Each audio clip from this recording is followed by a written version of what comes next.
नर्वदना देव यत्पादपङ्कजस्मरणम वासरमनिरिव तमसा राशिय नाशेते गणानाम या कुन्देन्दुतुषारहरधवला या शुभ्रवस्त्राव्रता या वीणावर्दण्डमण्डितकरा या श्वेतपद्मासना या ब्रह्माच्युतशङ्करप्रभूतिभिर्देवया सदा वंदिता सामा पातु सरस्वती भगवती निशेषदार्यं मुखं करोति वाचालं पंगुं लंघयते गिरिं यत्कृपां तमं वन्दे परमानन्दमाधवम्।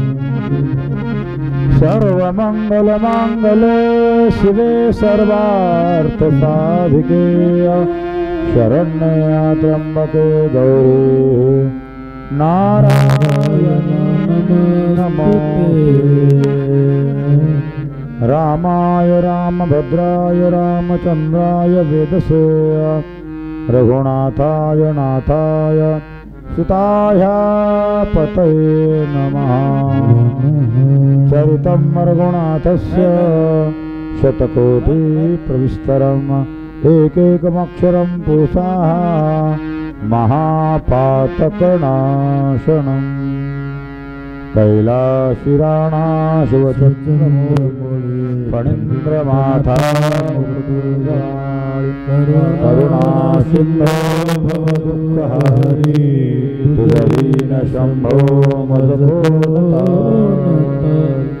जय नम पार्वती पदे हर हर महादेव।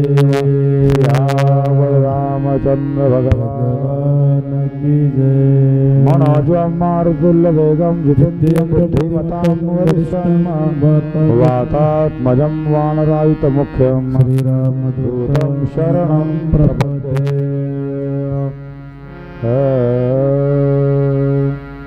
जय रघुनंदन जय सिया राम जय रघुनंदन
आज ह्या रामकथेला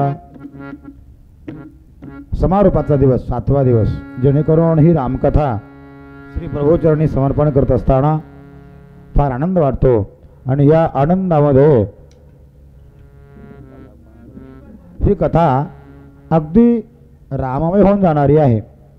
मन हे राम झाले, मन हे राम झाले, अगदी मनातून सेवा करत असताना पराकाष्ठा होते। अनेक जीवाला काहीतरी कष्ट घ्यावे लागतात आणि कष्ट झाल्याशिवाय त्याचं फळ मिळत नाही बरं का। म्हणून ही रामकथा आपल्या मंदिरामध्ये श्रावण महिन्याच्या निमित्ताने आपण 7 दिवस केलेली आहे। आज हा समारोपाचा दिवस आणि या दिवशी आज आपल्याला श्री रामचंद्र प्रभूचं युद्धकांड आणि उत्तरकांड हे दोन्ही कांडाच्या कथा पाहायच्या आहेत. आपण काल सुंदरकांड कथा पाहिली. सुंदरकांडामध्ये आपण मारुत्र्यानं सीताशुद्धी केली. सीताशुद्धीच्या नंतर मग रामचंद्र प्रभूची गाठभेट घेतली. सीताशुद्धी पत्ता सांगितला. लंकादहन झालं. हे सगळ्या कथा ऐकल्याच्या नंतर मग मारुत्र्या ज्या ब्रह्मदेवाकडे सांगितलं, म्हणजे ब्रह्मदेवा तुम्ही काहीही करा, मी जो पराक्रम केला आहे आणि तो पराक्रम माझ्या मुखानं सांगू नये, त्यामुळं तुम्ही काय करा तर तुम्ही संपूर्ण लिखित पत्रिका लिहून काढा. ब्रह्मदेवाने सांगितलं. म्हणले मी लंकेत गेलो. लंकेत गेल्यानंतर सीताशुद्धीपर्यंतचा सर्व काही विधी जे काही झाला तेवढा पूर्ण तुम्ही त्या पत्रिकेत रेखाटून द्या म्हणल्यानंतर ब्रह्मदेवाने हातामध्ये घेतलं. ब्रह्मदेवाने म्हणलं मला सुद्धा कोणतरी बुद्धी चालक परमात्मा आहे, मला सुद्धा लिहायला जमत नाही बरं का. कारण गणपती बाप्पाला लिहायला सांगितलं होतं. महाभारत गणपतीकडून लिहून घेतलं, रामकथा गणपतीकडून लिहून घेतली आणि मग ब्रह्मदेवाने गणपती बाप्पाची आराधना केली. मंगलमूर्ती विघ्नहरा दुरितनाशना कृपाकरा.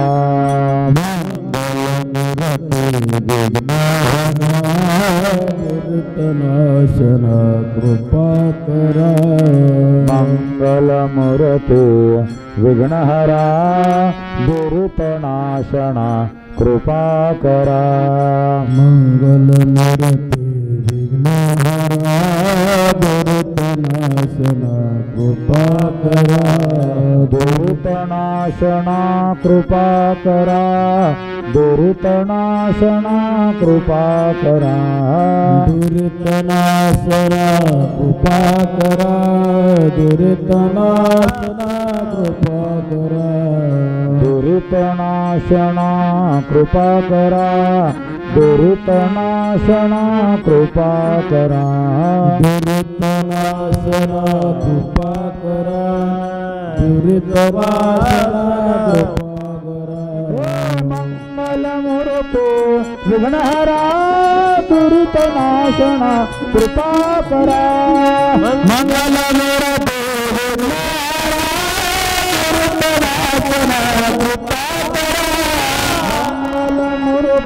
विघ्नहरा दुरितनाशना कृपाकरा. मंगलमूर्ती विघ्नहरा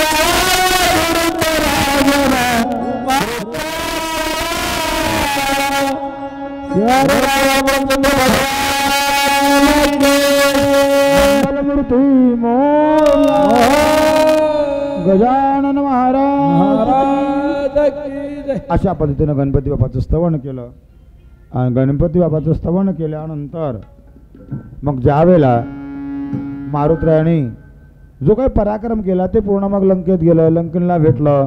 रावणाच्या लंकेमध्ये जंबूमाईला मारलं. अशोकवनातली सीता सापडून घेतली. हे सर्व रेखाटन केल्यानंतर लक्ष्मणसुद्धा ऐकू लागले होते. म्हणजे काय मारुत्र्याने मोठा पराक्रम केला. जगामध्ये माणसं स्वतः चारण्याचं करतात आणि बारणे सांगतात बरं का. आपण काय म्हणतात वर्षाला घातली पंगत रोज बसली सांगत असं काही लोक म्हणतात.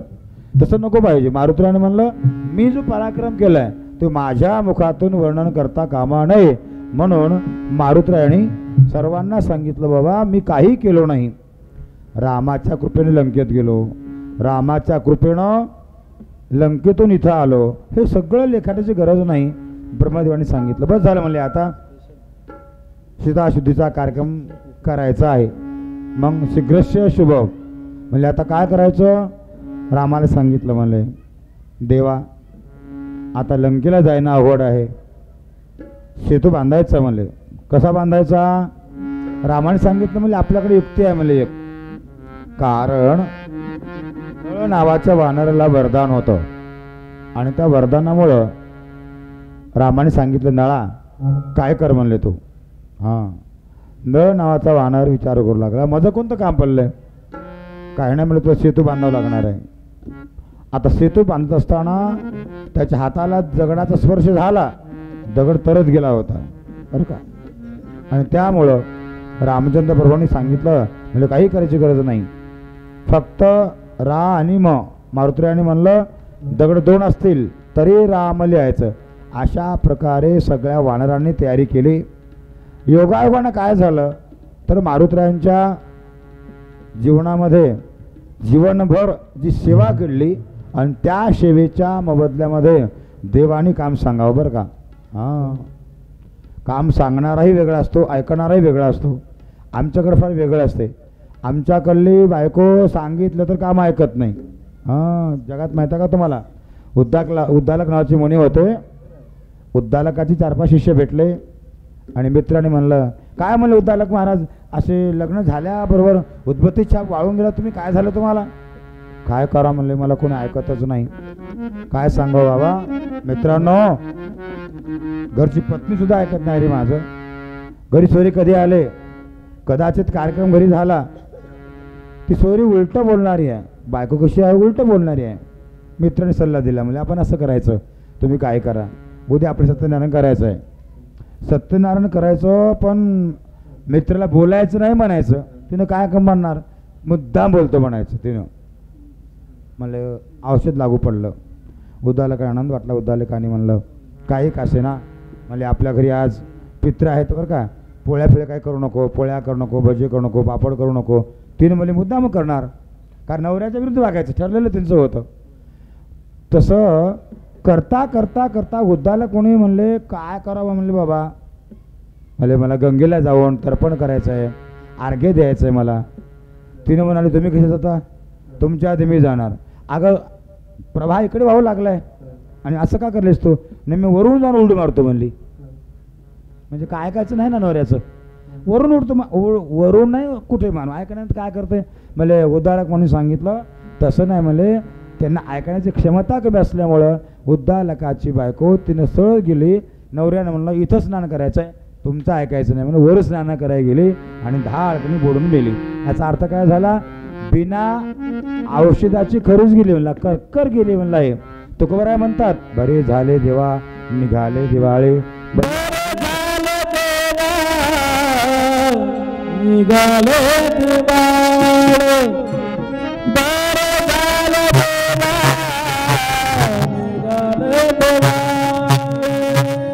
बरे झाले देवा निघाले दिवाळे, बरे झाले देवा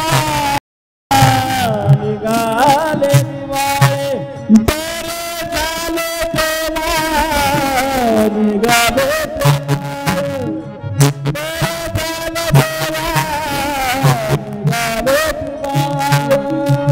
बरे झाले देवा निघाले दिवाळे, बरे झाले देवा निघाले बरिया पुष्कळी पिला गेली, बरिया पुष्कळी पिला गेली,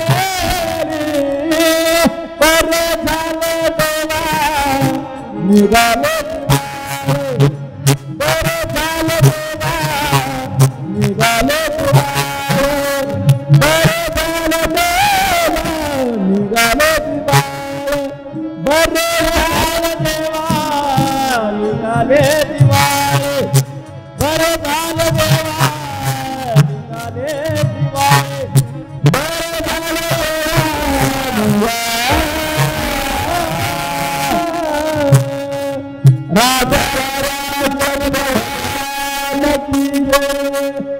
ज्यावेळेला मग मारुतीराणी सांगितलं, म्हणले बाबा अशा अशा पद्धतीने लंकाधिशोधन केली.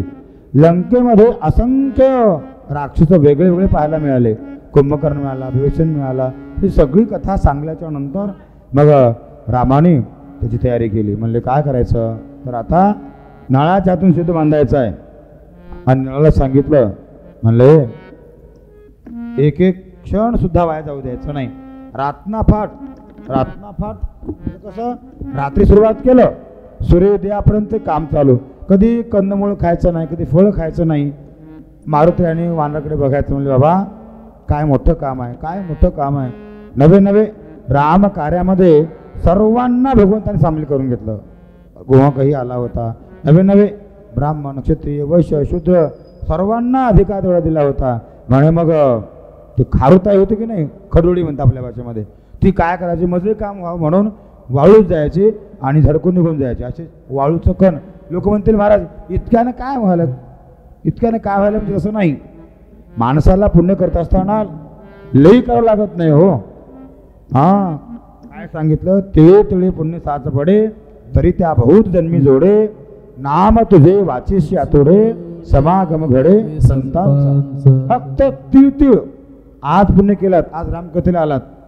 आज श्रावण महिन्यातला सप्तमीचा दिवस आहे.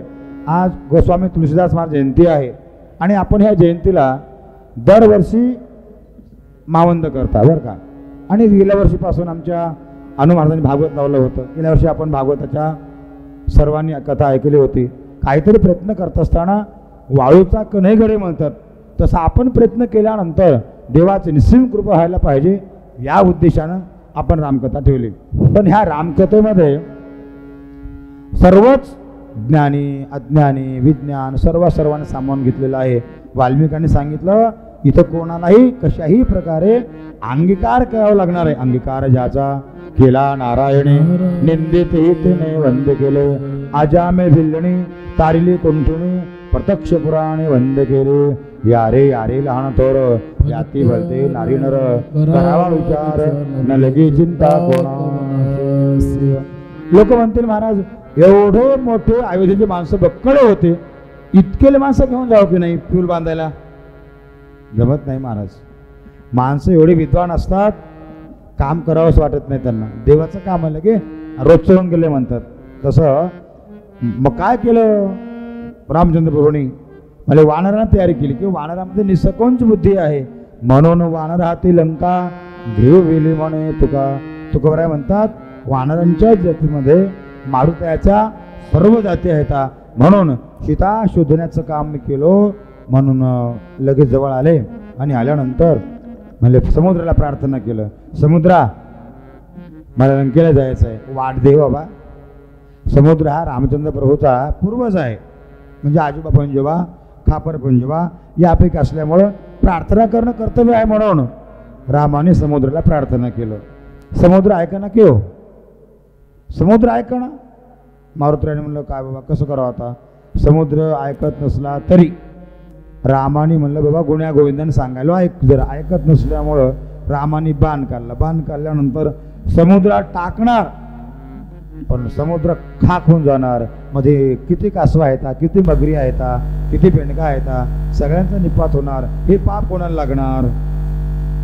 मग त्यावेळेला रामाने विचार केला, म्हणजे बरोबर आहे. समुद्र पळत आला, क्षमा करा देवा, मी तुमचा पूर्वज आहे आणि मला पदरात घ्या असं म्हणून समुद्रानं नतमस्तक झाल्याच्या नंतर रामाने म्हणलं हा बाण कुठे टाकू आता.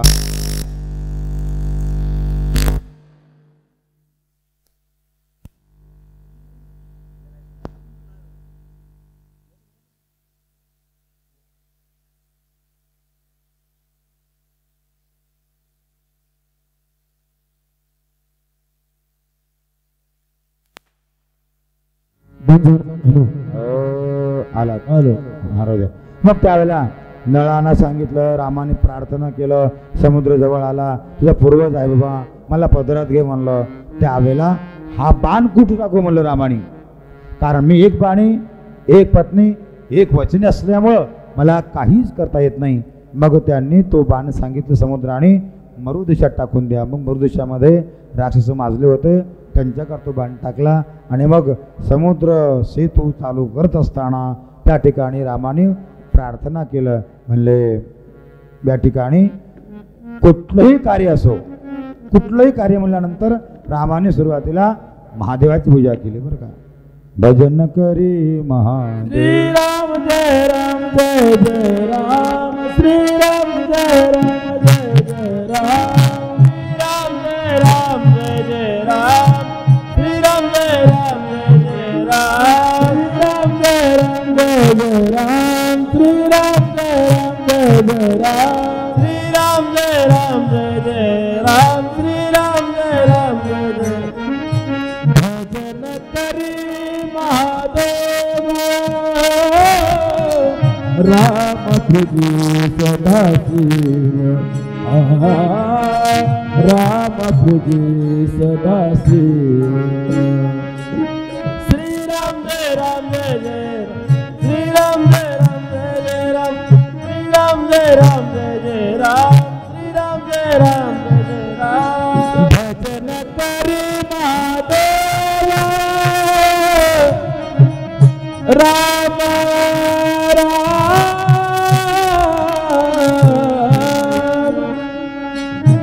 शिवा राम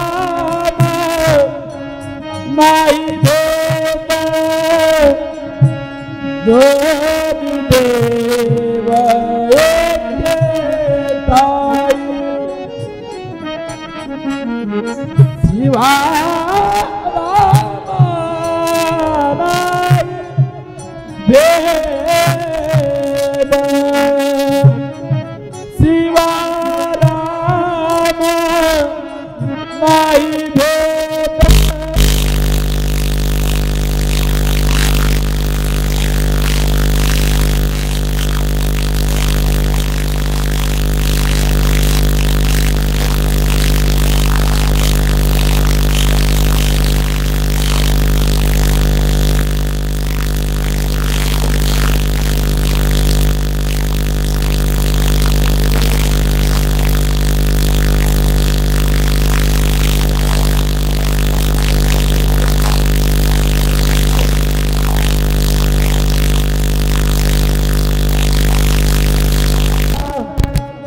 राम श्री राम जय राम जय राम राम जय राम जय राम श्री राम जय राम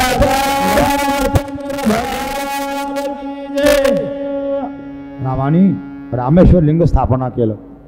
लिंग स्थापना केल्यानंतर संकल्प केले, मारुतीने संकल्प केला, म्हणले लंकेमध्ये एक विभीषण आहे आणि रावण मेल्यानंतर विभीषणाला राज्य द्यायचं आहे. मग त्यावेळेला रामाने सुद्धा संकल्प करून घेतलं. ज्या वेळेला रामाच्या सोबतीला विभीषण असल्यामुळं चिंताच कोणती पडली नाही.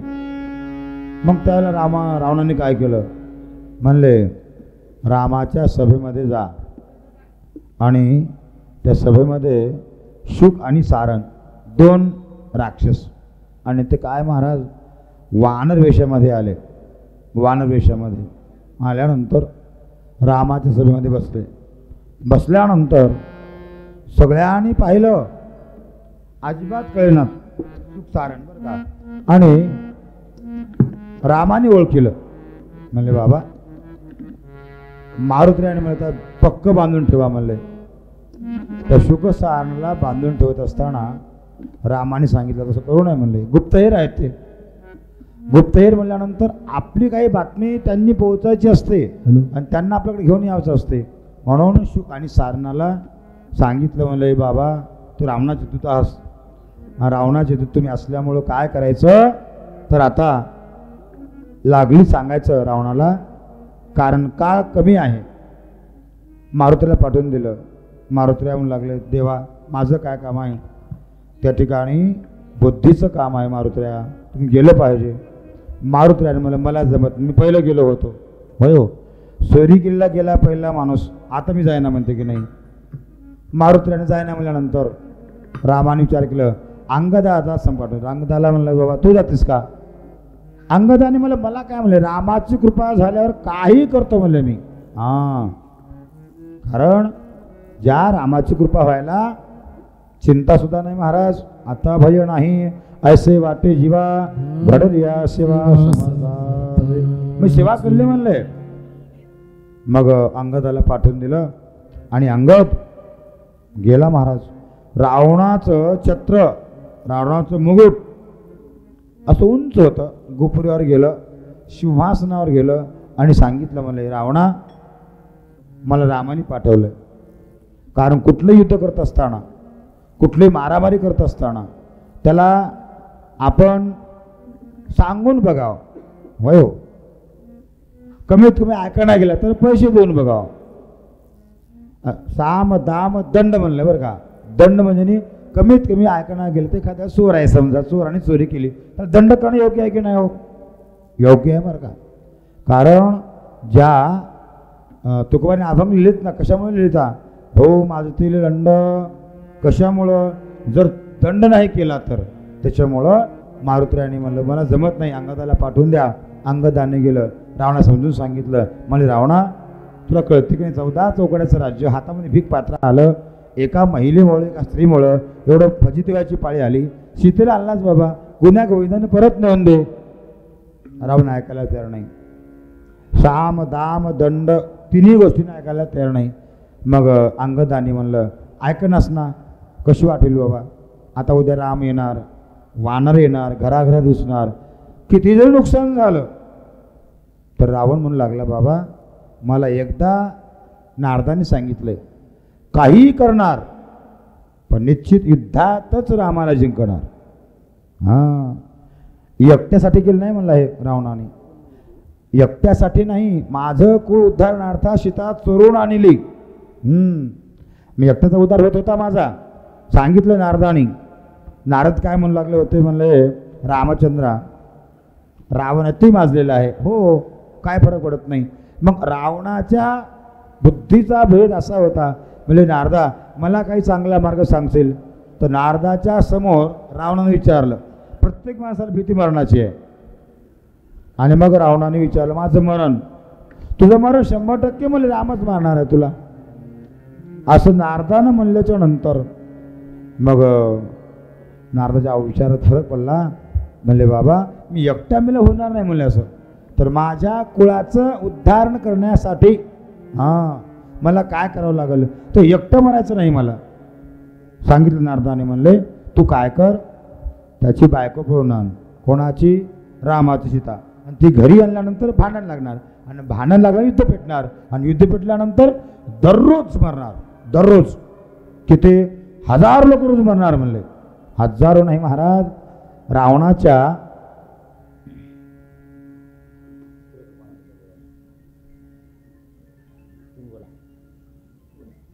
कथा चालू आहे या म्हणा कोणतरी असं.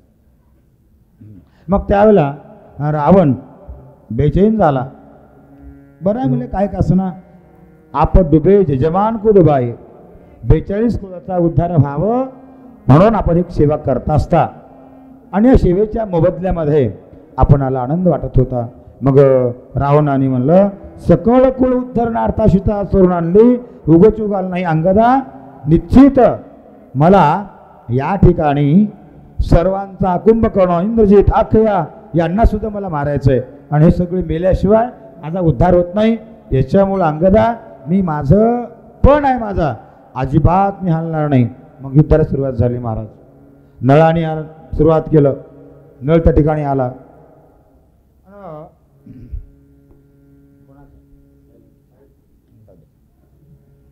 मग त्यावेळेला नळाने सांगितलं, म्हणले बाबा योग असा आहे की म्हणले नळाच्या हातानं जर दगड तरत असतील तर रामाने म्हणलं माझं जा नाव सगळं जग घेतात बरं का. रामाचा महिमा नाही बरं का, नामाचा महिमा तुझं न कळे मेघश्यामा, नामाचा महिमा आहे. रामाने विचार केला, कोणी बघायला नाही किंवा रात्री 12 वाजता उठले. काही लोक चोरी करणारे का करतात, इकडे बघतात तिकडे बघतात. हां, ते पेट्रोल चोरणारे सुद्धा काय करतात, बघून बघून बघून पेट्रोल चोरतात. रामाने म्हणलं माझ्या नावानं जर दगड तरत असतील तर आपलं आता कोणी बघायला नाही का नाही. पहाटे 3 वाजता उठले रामचंद्र प्रभू. 3ला उठून एखादा दगड घेतलं, छोटा दगड, आणि रामाने पहिला टाकला, कोणी बघायला नाही की मागं बघलं. दुसरा टाकला, कोणी बघलं नाही. तिसरा टाकला, म्हणले माझ्या हाताने एक बी दगड तयार तयार नाही. मग त्यावेळेला मागं परतून पाहिलं आणि मारुतीरायाला बघलं. मारुतीराया बघले, म्हणले मारुती तू कधी आलास? मारुतीरायाने म्हणलं पहिला धोंडात टाकला तेव्हा चालू म्हणला. राम सरत धुवून गेला की रामाला वाटू लागलं अरे अरे अरे बाप्पा बाप्पा बाप्पा. म्हणले मारुतीराया सांगू नको कोणाला. मारुतीरायाने म्हणलं तुझं काहीच घेणं नाही. म्हणले नामाचा महिमा तुझं नकळी मेघश्यामा, जन्मगोडामात भक्ती करणे यासाठी, भक्ताची फक्त परीक्षा पाहण्यासाठी असते. म्हणून लंकेत गेलं. लंकेत गेल्यानंतर बोध केला, ऐकलं नाही अंगदाचं. अंगदाने रावणाचं गोपुर अलगद उचलून घेतलं आणि आधार आणून लंकेच्या बाजूला ज्या समुद्राकडे ठेवून दिलं. ठेवल्यानंतर मग रावणाने डांगुरी पिटवली, उद्या युद्धाला तयार व्हायचंय. मग शुक सारण म्हणजे सगळेचे सगळे प्रधान, कमीत 14 चौकड्याचे प्रधान होते. आणि ते प्रधान आले आणि प्रधानांनी दररोज म्हणायचे रावणाला, बाबा ही बरोबर नाही. अहंकारम बलम दर्पम, अहंकारामुळे बाहेर चाललास रावणा. तू जीवनामध्ये रामायण ऐकायचंय, रामायण ऐकायचं. श्रीराम जय राम जय जय राम, श्रीराम जय राम जय जय राम, श्रीराम जय राम जय जय राम, श्रीराम जय राम जय जय राम, श्रीराम जय जय राम, श्रीराम जय राम जय जय राम, श्रीराम जय जय राम, जय जय राम,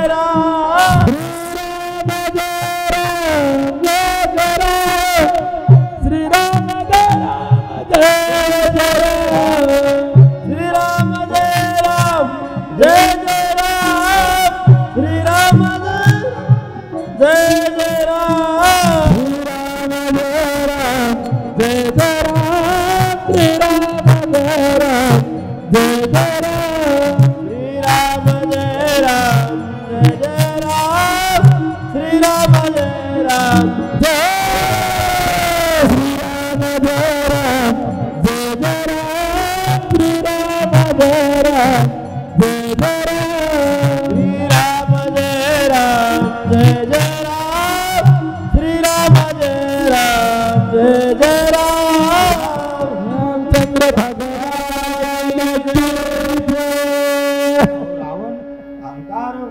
होता की त्यामुळं रावण ऐकत नसल्यामुळं जे माणसं ऐकायला गेल्यानंतर त्याला समजून सांगावं लागते, बाबा कोणाच्या युक्तीने सांगावं लागते.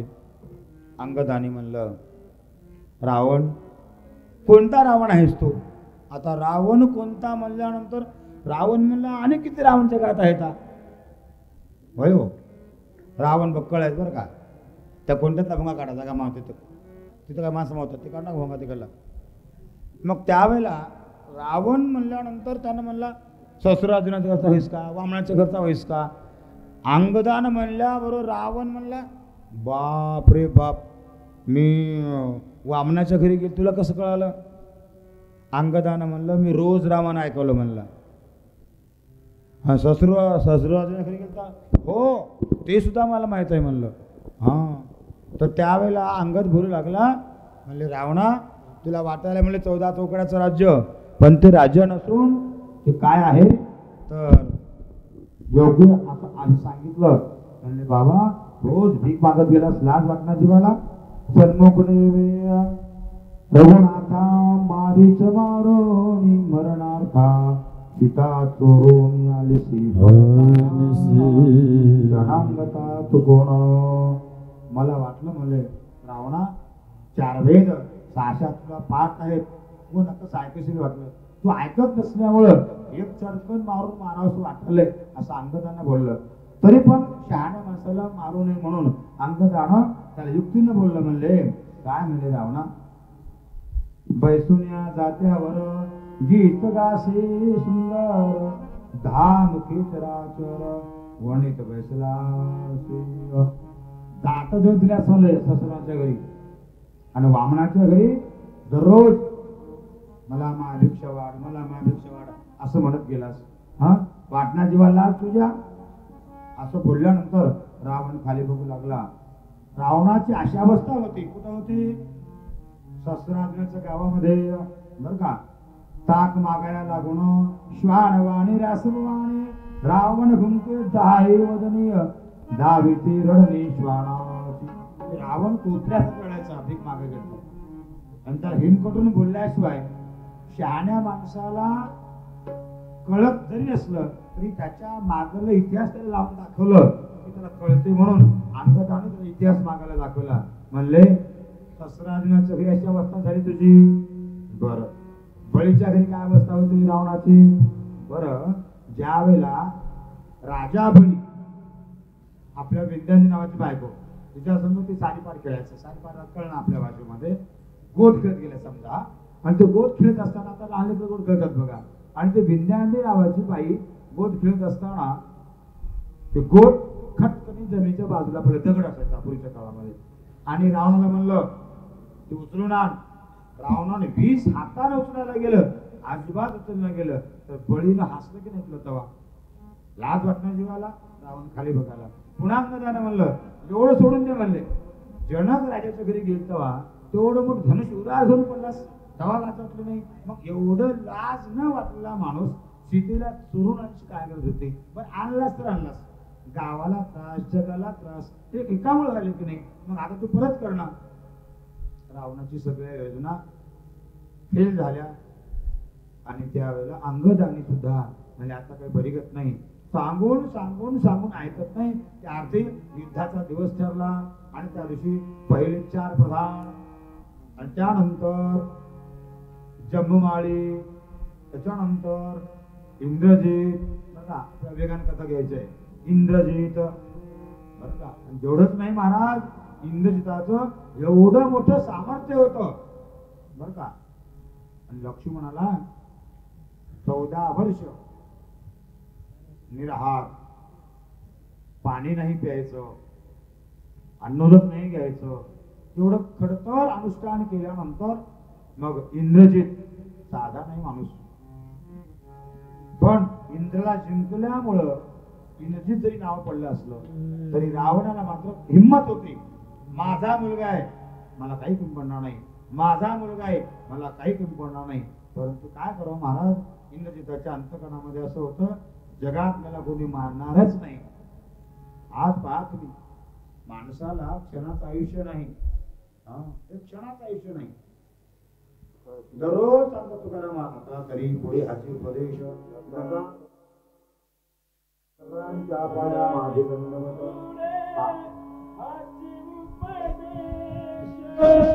आता तरी पुढे हाची उपदेश, आता तरी पुढे हाची उपदेश, आता तरी पुढे हाची उपदेश, आता तरी पुढे हाची उपदेश,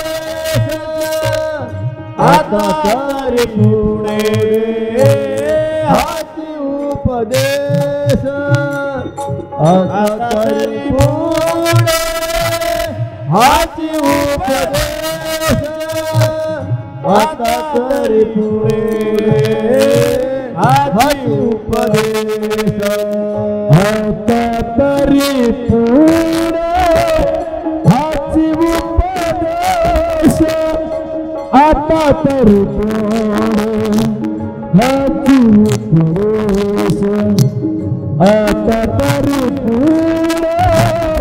हाची उपदेश, आता तरी पुढे हाची उपदेश, आता तरी पुढे हाची उपदेश, आता तरी पुढे हाची उपदेश, आता तरी पुढे हाची उपदेश, आता तरी पुढे हाची उपदेश.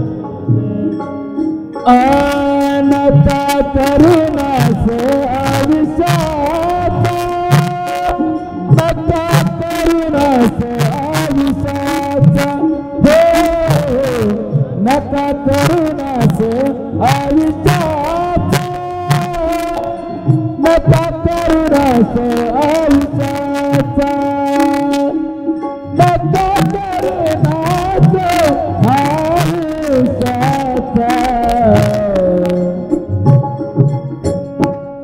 सकळाच्या पाया माझे दंडवत, सकळाच्या पाया माझे दंडवत, सकळाच्या पाया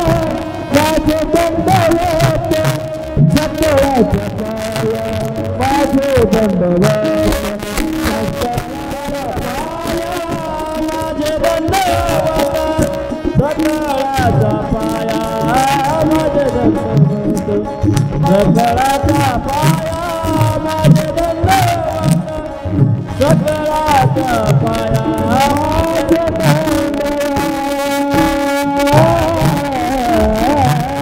राजा रामचंद्र भगवान सांगितलं हो इंद्रसुताने ऐकलं नाही. लक्ष्मणाने सांगितलं म्हणजे बाबा या एकंदरीत कथेमध्ये आपण लक्षात घ्या मोठ्या मोठ्याला मरण चुकलं नाही. मोठ्या मोठ्याला रावण असो कुंभकर्ण असो कोणी असो तुम्हाला आम्हाला जायचंय पण जात असताना सुखानं जायचं. सुखरे राम दुःख कायको हो गभीरजी म्हणतात अजिबात दुःख होत नाही पण ह्या सुखामध्ये आपल्याला करावं असं वाटत नाही. भगवंताचं नामस्मरण करावं असं वाटत नाही. एवढंच नाही या नामाला एवढी ताकद आहे फक्त नाम उच्चारावं कोण घेतलं जगातला प्रत्येक संतांनी सांगितलं काही करा. आज तुळशीदास महाराज जयंती आहे. जयंती करणारे तुळशीदास महाराज दररोज रामायण पाठ होत असताना सुरुवातीला हनुमान चरित्र घ्यायचे. हनुमान चरित्र इतकं मोठं महत्व आहे. तुळसाबार पाठ करो होई भूतही बंदी महासुख होई. सुखाचा निर्भर करताय. इंद्रजिताने सांगितलं मला सुखाची गरज नाही कारण इंद्रजिताला माहित होतं माझी पतिव्रता स्त्री आहे सुलोचना पण तिच्या पुण्यानं मी जगत आहे. तरी पण ते लक्ष्मणानं त्या इंद्रजितानं बाण टाकलं. टाकल्यावर रामाचा रावण बाण चालला होता पण तो बाण लक्ष्मण समोर आल्यावर लक्ष्मण शक्ती लागली.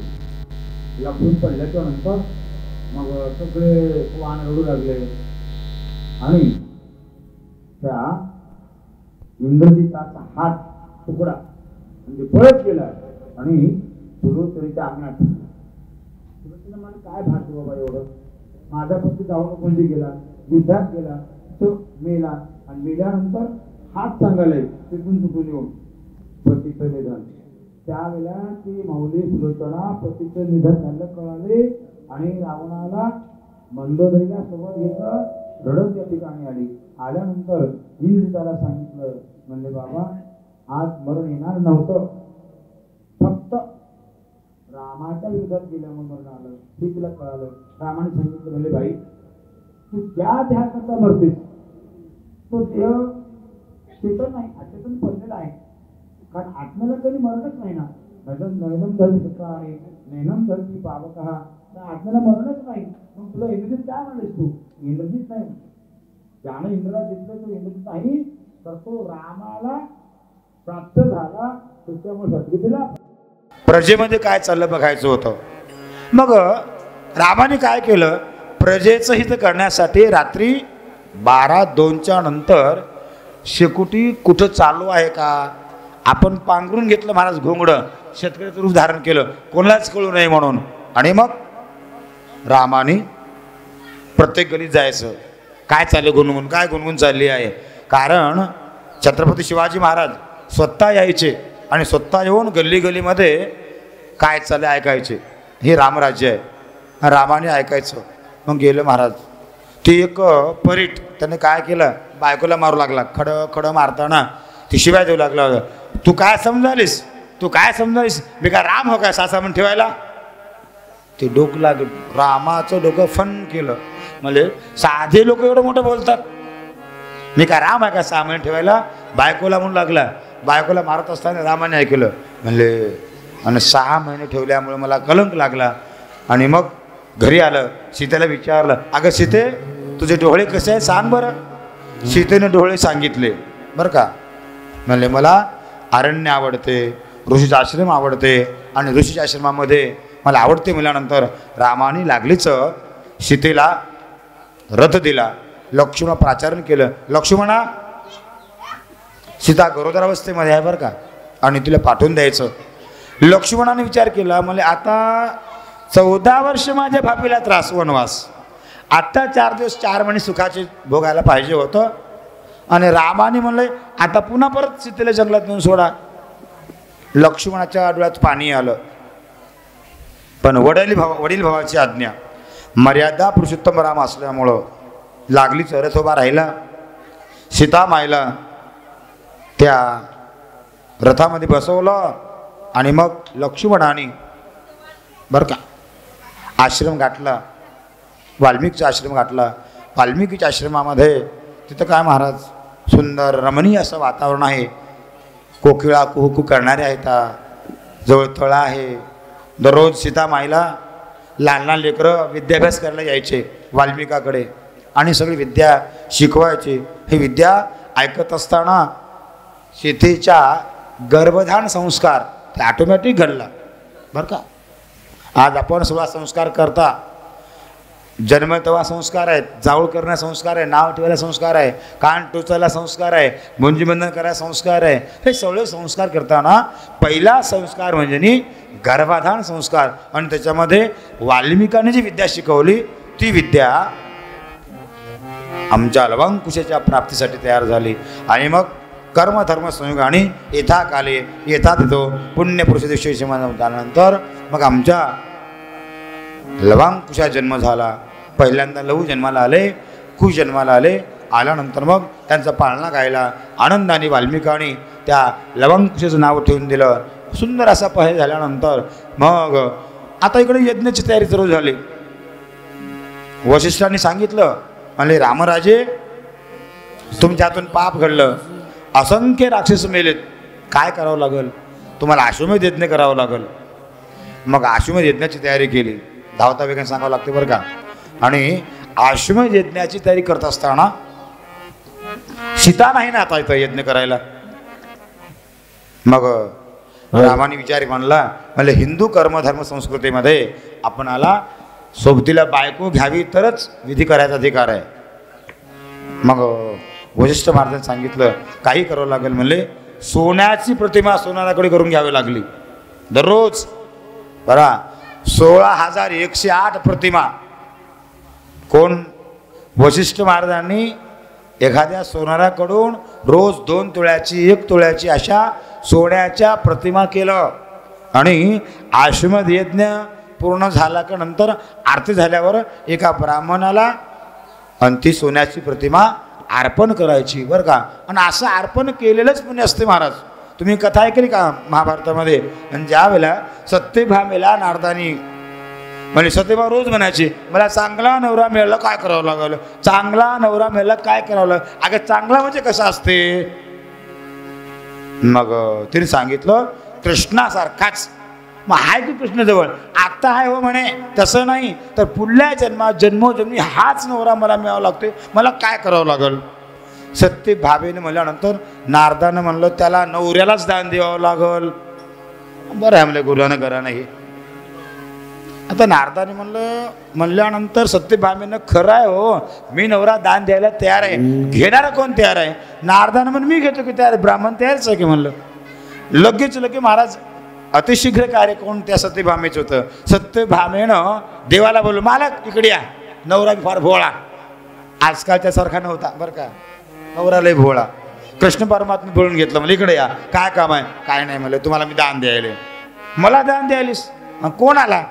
चांगलं माणूस तर दान बघून कर. हां म्हणले तुम्हाला दान द्यायचं हो पण कोणाला द्यायलीस? नारदाला म्हणजे भाग्य म्हणलं. कारण चरणीचे रजबंदी शिळ पाणी नारदांचे चरण धुवायला मिळते. बरं झालं सत्यभामे वेळ करू नको म्हणले पटकनी बाकीची तुला सवती येते तर काय म्हणतील म्हणले पटकनी दान दे. त्यावेळेलाच त्या सत्यभामे एका मिनिटामध्ये घरात गेलं, तांदूळ आणलं, अक्षदा आणल्यानंतर ब्राह्मण कोण होते? नारद महर्षीच. अस्माकं सकुटुंबानां सपरिवाणा द्विपद चतुष्पद यथा काले यथा पर्व काळे. मग कर संकल्प करून कृष्णाचा हात धरून नारदाच्या हातात दिलं. दिल्याबरोबर परमात्म्याला चला देवा चला म्हणले नारदानं. आता देव म्हणाले मी पुढे का तुम्ही पुढे? नारदानं म्हणलं गुणाने जमना म्हणले आज मला तुम्हाला दान दिलेलं आहे, माझ्या पादुका घ्या डोक्यावर घ्या आणि चला रस्त्यानं. कृष्ण परमात्म्याला कारण भक्तांच्या चरणाच्या पादुकाला फार आवडतात. नारदांच्या पादुका देवान डोक्यावर घेतलं आणि परमात्मा निघाले. निघाल्यानंतर बाकीच्या बाई कालिंदी आले, मित्रविंदा आली, अष्टनायिका आल्या. काय सोंग म्हणले आज? नारद पुढे आहे ना, डोक्यावर सोन्याच्या पादुका नारदाच्या इथून चाललंय. ओ नारद बुवा कुठं चाललात? घेऊन चाललो म्हणले. कुठं? जंगलात घेऊन चाललो. कोणाला? देवाला. कसं काय? दान दिलं सत्यभामेनं. कालिंदी पुढं आली, मित्रविंदा पुढं आली, अष्टनायिका पुढं आल्या. आल्यानंतर भांडण लागलं. तिचा कास काय अधिकार आहे? तिनं कोण देणार होय? बसलं भांडण. मग धडधड इतके लोक आले. आल्यानंतर मग एक नाही महाराज, देवाने सांगितलं सत्यभामेच्या घरी कमी नाही. हां, जग विकत घ्यायची ताकद आहे. मित्रबंदे, हे जामवंती, तुला कळतं का काही? सगळ्यांनी मुंडी खाली घातल्या. रुक्मिणी म्हणाली मला कळते म्हणे. हां, माझा जास्त भाव आहे. मी तुम्हाला लग्नामध्ये तुमच्या मनावर नाही, माझ्या मनानं बोलून आणली. सीता स्वयंवर जसं आहे की नाही, रुक्मिणी स्वयंवर ऐकलं का तुम्ही? तुम्ही आला नसतात. तुम्हाला रात्री 12 वाजता सुदेव नावाच्या ब्राह्मणाला पत्रिका बोलून आणलो. स्वतः मी तुमची बायको झाले, बाकीच्याचा अधिकार नाही. मग त्यानंतर ती म्हणू लागली काय असं ताकद माझ्याकडे आहे. मग सत्यभामेला विचारलं नारदानी. भांडण लागलंय. सत्यभामा म्हणाली नारदा, मला माझ्या नवऱ्या सोडून करावं लागल. काय करायचं? प्रार्थना केल्यानंतर सांगितलं नारदानी, नवऱ्याच्या भारोभार सोनं द्यावं लागते. कथा काय चालू होती? नवऱ्याच्या बाजूला सीता नव्हती तिथं रामायणामध्ये, म्हणून सीता 108 वेळा दान दिले त्यावेळेला. आणि इथं 16,108 बायका कृष्णाला द्वापारयुगात का मिळाल्या? तेव्हा दान दिलं म्हणून या अर्थात मिळाल्या. तसं माणसं अगोदर दान दिलं तर पुढल्या जन्मात दान घडते त्या माणसाला, बरं का. मग अश्वमेध यज्ञाची तयारी झाली आणि त्यावेळेला सत्यभामेसारखं नवऱ्याला दान दिलं तर की नाही, इथं रामाने सीतेला दान दिलं. दिल्याने यज्ञ पूर्ण झाला. आता घोडा सोडण्यात आला. घोडा सोडल्यानंतर सुरुवातीला शत्रुघ्न, भरत, लक्ष्मण सर्वांनी प्रयत्न करून पाहिलं. श्यामकर्ण घोडा आहे आणि आता काही येत नाही. मग त्यावेळेला मारुतीला पाठवून दिलं. युद्ध लागलं आणि युद्धामध्ये त्या लवांकुशाने लक्ष्मण, भरत, शत्रुघ्न मारुतीला गळ्याला दूर बांधून केळ्याच्या झाडाला बांधून ठेवलं. बातमी कळाली. अयोध्येमध्ये सुमंतानी रामाची प्रार्थना केलं. म्हणजे तुम्ही गेल्याशिवाय काम व्हायचं नाही, चला तुम्ही. मग रामाने रथात बसून वाल्मिकाच्या आश्रमाला आलं. आल्यानंतर मग त्या लवांकुशांच्या सोबत रामाचं युद्ध झालं. आणि त्या युद्धामध्ये शेवटचा क्षण आला, म्हणजे अतिक्षण आल्यानंतर नारदाच्या उडी पडली. महाराज नारदाने पळत गेलं. वाल्मिकाला सांगितलं, वाल्मिका असं असं झालेलं आहे. पोराचं आणि रामाचं भांडण लागलं आणि त्या भांडणामध्ये राम, लक्ष्मण, भरत, शत्रुघ्न, मारुत्र्या सगळे मरणप्रावस्थेमध्ये आहेत. वाल्मिकी पळत गेले. वाल्मिकाने सांगितलं, म्हणजे लवांकुशा काय झालं रे? आईकडे गेले. आईला विचारलं, आई बघ म्हणले, हा धनुष्य, हे मारुत्र्याचं गदा, हे आणल्यानंतर सीतेनं प्रार्थना केलं. म्हणले बाळानो, ते तुझे वडील आहेत, राम, काका लक्ष्मण आहेत, भरत आहेत. मग आई एवढं पाप त्यांनी कसं काय केलं ग? आणि कशा करता तुला वनवासात पाठवून दिलं बरं? सगळं रामायण सांगावं लागलं. आणि ते रामायण कुशलव रामायण गाती. तुम्ही गीतरामायण ऐकलेलं आहे, कारण मला आवाज नसल्यामुळे गाता येत नाही. असेल मारुत्र्याची कृपा तर आवाज पुढे सुधार चांगले होईल. पण कुशलवाणी जे रामायण गायलं की नाही, आणि ते सगळं रामायण रामाने ऐकल्यानंतर आनंद वाटला. आनंद वाटल्यानंतर बस म्हणले आता अयोध्येला जायचं. अयोध्येला आले महाराज. आल्यानंतर सीतेला अनावर दुःख झालं, अत्यंत दुःख झालं. ती सीता रडू लागली आणि सीतेनं प्रार्थना केलं, माय धरणी माते, जन्मलं तेव्हापासून दुःख, बरं का. बापाच्या घरी होती कुठं? जनक राजाच्या घरी, तरी दुःख.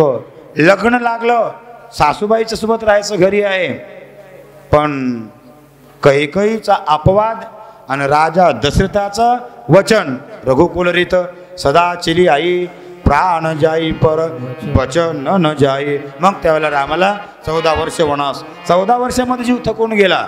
हे धरणी माते, ही सीता माता धरणीतून प्रकट झाली आणि त्या जमिनीला पाय धरली. म्हणले माय बस, म्हणले जगात राहणं नको. म्हणले लोकांचे किती शिवा खावेत राहावेत, कोणी बरं म्हणत नाही, कोणी बरं म्हणत नाही. डोळ्यातून पाणी गाळलं आणि सीता मायनं या धरणी मातेला प्रार्थना केलं. म्हणले माय मला मध्ये ठेवू नको, आता मला वर ठेवू नको.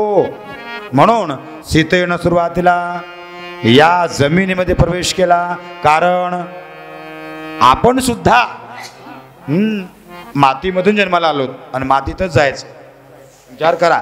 पण आल्यानंतर आपली पात्रता काय, आपण जन्माला आल्यानंतर काय करायला पाहिजे, आतापर्यंत आपण कोणाच हित केले का, समाज हित केले का, राजकारण केले का, हे सगळं विचार माणसानं करावं. आणि मग ती सीता माता पृथ्वीत गेल्याच्या नंतर रामाला विरह दुःख लागलं. रामानं म्हणला, घरात जर पतिव्रता नसेल तर अरण्यासारखं घर आहे, बुभुक्षित आहे, आणि या ठिकाणी आता मला राहणं योग्य नाही असं वाटलं रामाला. पण निमित्त लागते बरं का. माणसाला मरणाकरता निमित्त लागते. उगच मरावं असं वाटत नाही कोणाला. मग वाल्मिकाने पूर्ण रामायण प्रगट रूपानं गायलं. आणि तेवढं रामायण झाल्याच्या नंतर मग त्यावेळेला शेवटचा क्षण आला. यमदूत आले. सांगितलं, रामा निघायची तयारी करा, निजधामाला जायचंय, जन्माला आलात बरोबर आहे, अवतार काही संपवायचं आहे तुम्हाला. यमाने सांगितलं 2-3 रोजामध्ये. मग यमाने काय सांगितलं, 100% मला यायचं आहे, पण निमित्त लावायचं आहे. मग एका दिवशी सकाळी स्नान झालं. स्नान संध्या आटवून घेतलं. राजकारभार पाहायचा होता. आणि सांगितलं लक्ष्मणाला, लक्ष्मणा हे बघ म्हणले, आणि मी आज तुला आत्तापर्यंत काम सांगितलं नाही, 14 वर्ष गेले तुला काम सांगितलं नाही, आजचं काम मात्र वेगळं आहे. मी माझे दुर्वास मुनी आलेले आहेत आणि दोघांचं माझं बोलणं आहे. काहीतरी गोष्टी मला बोलायच्या आहेत आणि मधल्या घरामध्ये आम्ही बोलायला बसणार आहोत. आणि कदाचित बाहेरून जर कोणी आला तर त्याला येऊ द्यायचं नाही, सांगायला तुला. लक्ष्मणानं म्हणलं, छत म्हणले आता काही गरजच नाही म्हणले, आता एवढं काम केलं मी आणि मला कोण भांडणार आहे. म्हणून लक्ष्मण दारात बसलेला आहे. आणि तिकडून आला काळपुरुष. आणि काळपुरुष म्हणल्यानंतर प्रत्येकाला घेणार आहे. राजा भी जाएगा, योग भी जाएगा, जाएगा कधी ना केला, बरं का. सगळ्याला जावं लागणार आहे महाराज. जाणं हे सुखाचं नाही, पण जाणं हे जरी सुखाचं नसलं तरी मरावे परी कीर्ती रूपे ओरावे. कीर्ती काय राहावं की नाही मागे आपली. आमचं उलट आहे महाराज, मरावे परी किती रुपये उरावे, फक्त पैसा किती उरावे हे आपलं आहे. लक्ष्मणानं सांगितलं. काळपुरुष आलेत आणि दुर्वास आणि त्या ठिकाणी दारातून आलेत. ते काळपुरुषाचं आणि रामाचं बोलणं चालू आहे मध्ये. आणि दुर्वास महामुनी म्हणजे प्रत्यक्ष रुद्राचा अवतार आहे. त्या आल्यानंतर दुर्वासाच्या समोर कोणीही विरुद्ध जात नाही. मग त्यावेळेला, ए लक्ष्मणा मला रामाला भेटायचं आहे, दार काढ. लक्ष्मण म्हणला, दादानी मध्ये कोणाला येऊ देऊ नको म्हणले आणि कधी नाही, ते आज काम सांगितलंय. आणि ते काळपुरुष बोलालेले होते महाराज. आणि दुर्वास म्हणून अति रागीट होते बरं का. त्याने सांगितलं, लक्ष्मणा सरळ मला मध्ये जाऊ दे. आता नाही जाऊ द्यावं तर याचा शाप देऊन यानं पूर्ण अयोध्या भस्म करते. दुर्वास साधा नाही माणूस. दुर्वास आणि इंद्राची सगळी संपत्ती पाताळात टाकून दिली होती. एवढा मोठा दुर्वास बाबा. आता ह्याला मध्ये नाही जाऊ द्यावं, अयोध्या भस्म करते. आणि जाऊ द्यावं तर राम म्हणलाय मध्ये येऊ देऊ नको म्हणून. अवघड प्रसंग बरं का. मध्ये येऊ देऊ नको म्हणलंय. असं म्हणले बाबा, अयोध्या नाश करण्यापेक्षा, अयोध्या जाळण्यापेक्षा रामानंच मला शिक्षा केली तर केलं काय हरकत नाही. म्हणून लक्ष्मणाने दार बाजूला केलं. दुर्वास महामुनीमध्ये गेले. गेल्याबरोबर काळपुरुषमध्ये बोलू लागला होता. रामाला राग आला. राग आल्यावर लक्ष्मणा म्हणल्याबरोबर लक्ष्मण डोळ्यात पाणी गाळला. बस म्हणले, भगवंता आयुष्यभर मी कोणाची एक शिवा खाली नव्हते, बस म्हणले आता मला राहायचंच नाही. दादानी म्हणावं कारण आमचा अवतार मर्यादा पुरुषोत्तम आहे आणि आज माझी मर्यादा भंग झाली, आता मी वाचणार नाही असं लक्ष्मणानं म्हणलं. लक्ष्मणाने साष्टांग दंडवत घातलं, समाधी लावली. आणि लक्ष्मण म्हणजे शेषाचा अवतार आहे महाराज. बसल्या बसल्या शेषाच्या रूपानं भरकणी पात्रात निघून गेले. सीता गेली, लक्ष्मण गेला. दोघंही गेल्यानंतर काळपुरुष म्हणला रडू नको रामा. रामानं रडायला सुरुवात केलं. ज्यांच्या संग आयुष्य माझ्या दादा संग काढलो, माझ्या लक्ष्मणासोबत काढलो, सीता गेली, माझा भाऊ लक्ष्मणही गेला, आता मला राहून तरी काय करायचंय असं म्हणून रामचंद्र प्रभूंनी सर्व अयोध्या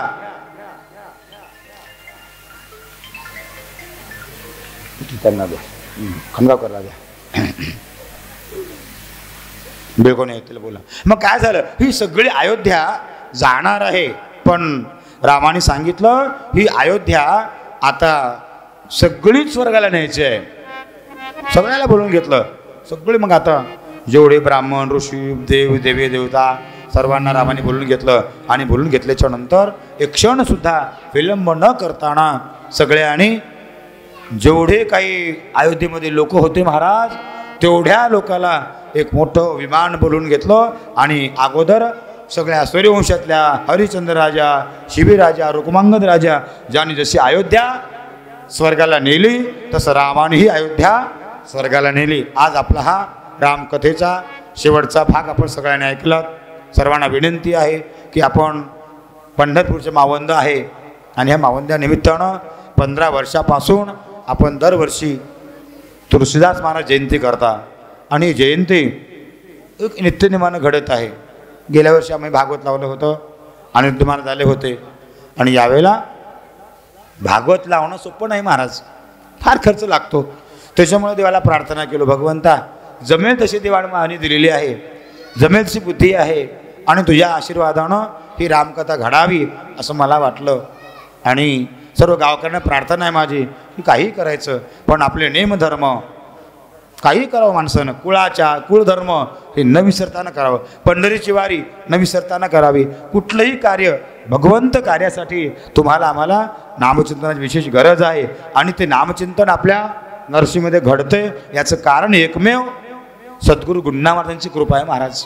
सद्गुरू गुंडा महाराजांनी, आम्ही दिंडी सुरुवात केली तरी गुंडा महाराजांचं घेता, वार्षिक पूजेला महाराजांना घेता, कार्य करत असताना सहज आठवण आली, म्हणजे आमदा काय करायचं, रामायण लावायचं देवा, हो लावा म्हणले चांगलं होणार आहे.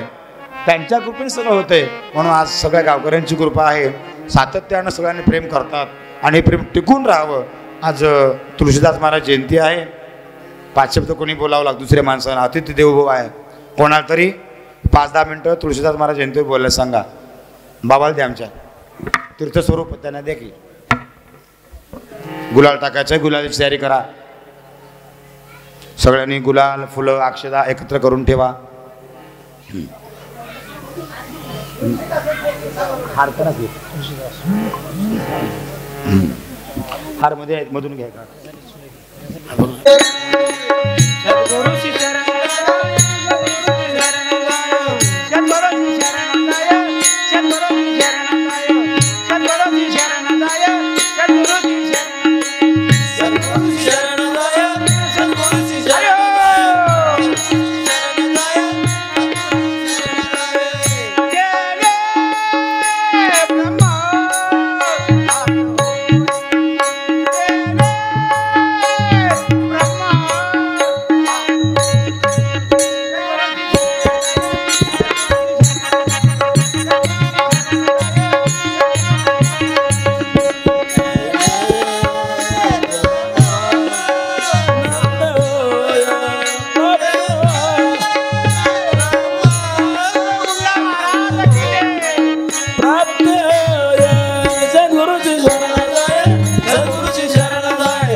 हॅलो, या महात्म्याची आपण जयंती साजरी करता ते संत तुळशीदास महाराज भारतातील उत्तर प्रदेशमध्ये काशीमध्ये राहत होते आणि त्यांच्या आईचं नाव तुलसी असं होतं आणि जन्मतः आपल्या सगळे लेकरं आपल्याला 9 महिन्यात जन्मतात, पण तुलसीदास महाराजांचं फार वेगळं झालं आणि ते 12व्या महिन्यामध्ये जन्माला आल्याबरोबर राम राम राम म्हणलं आणि जन्मल्याबरोबर ते मुलाच्या तोंडातले दात पाहिले तर 32 दात मुलगं जन्माला आलं म्हणून बापानी आणि आईनी काहीतरी भूत आहे असं समजून त्याला काहीच कामाचं नाही म्हणून बाजूला ठेवून द्यावं असं वाटलं. पण ज्योतिषिकांनी सांगितलं संगोपन करा, ह्याला राम भेटणार आहे का हे सांगितल्यामुळं 1554 संवत्सरमध्ये आमच्या तुळशीदास जन्म झाला आणि तुळशीदास महाराजांनी ज्या वेळेला हे रामायण लिहिलं रामचरितमानस आणि त्यावेळेला प्रत्यक्ष रामाने त्यांच्या अंतःकरणामध्ये हनुमान चालिसा लिहायला मारुतीराणी सांगितलं बरं का. आणि मारुतीराणी स्वतः बसून त्यांच्या मुखातून ते हनुमान चालिसा लिहून घेतलं आणि ते हनुमान चालिसा म्हणल्याशिवाय हे गुलाल टाकता येत नाही असा ह्या विधीचा विधिवत पूजा करावी लागणार आहे. सर्वांनी हनुमान चालिसा म्हणलं पाहिजे. हनुमान चालिसा पूर्ण काढा संगीतामध्ये म्हणून आणि मग तुळशीदास महाराजांचा ग्रंथ अध्यायन त्याच्यामध्ये आलेला आहे हनुमान चालिसेमध्ये आणि त्याच्यात सांगितलं की जो शतबार पाठ करू होई छूटही बंदी महासुख होई. कितीही पाप असू द्या कितीही दुःख असू द्या पण हनुमान चालिसेचा पाठ सकाळ संध्याकाळ 2 वेळ जर केलं आज सुद्धा मारुत्या दर्शन देतात. तुम्हाला देतात, मला देतात, सगळ्याला देतात, पण आमचा मात्र भाव पाहिजे. आज हनुमान चालिसा आमच्या गावामध्ये आता नवे सिटीमध्ये दररोज हनुमान चालिसा लहान लहान मुलं येतात म्हणायला. सर्वांना विनंती आहे की आपली लहान मुलं कमीत कमी मंदिरामध्ये हनुमान चालिसा म्हणायला शिकले पाहिजेत, हे सर्वांना विनंती आहे. चला म्हणा. श्री गुरु चरण सरोज निज मन मुकुर सुधारि बरनौ रघुवर विमल जसु जोदायको फलचारि बुद्धिहीन तनु जानिके सुमेरो पवन कुमार बल बुद्धि विद्या देहो मोहिया हरहु कलेश विकार. जय हनुमान ज्ञान गुण सागर जय कपीस लोक उजागर रामदूत तुलित बल धामा अंजनी पुत्र पवन सुत नामा महावीर विक्रम बजरंगी सुमति निवास सुमति के संगी कंचन वरण विराज सुरेशा कानन कुंडल कुंचित केसा आंग वज्र ध्वजा विराजे कांधे मुझ साजे शंकर सुमन केसरी नंदन तेज प्रताप महाजगवंदन विद्यावान गुणी अति गिराए राम काज देखो आतुर प्रभु चरित्र जय सुनगे जया राम लखन सीता मन बसिया सूक्ष्म रूप धरि सियति दिखावा विकट रूप धरि लंक जरावा भीम रूप धरि असुर संहारे रामचंद्र के काज सवारे लाय जीवन लखन जियाए श्री रघुवीर शिवर लाए रघुपति दीन बहुत बड़ाए तुम मम प्रिय भरत सम भाई सहस बंदन तुम्हारो सज गावे आस कई त्रिपद कंठ लगावे सनमारी देख ब्रह्मा ये मुनीसा नारद नारद सैसा जब कुबेर दिक्पाल जाए कभी कितने बड़ी सके कहाँ तुम उपकार सुग्रीव वही किया राम मिलाए राजपद लिया तुमर मंत्र विभीषण माना लंकेश्वर सब जग जाना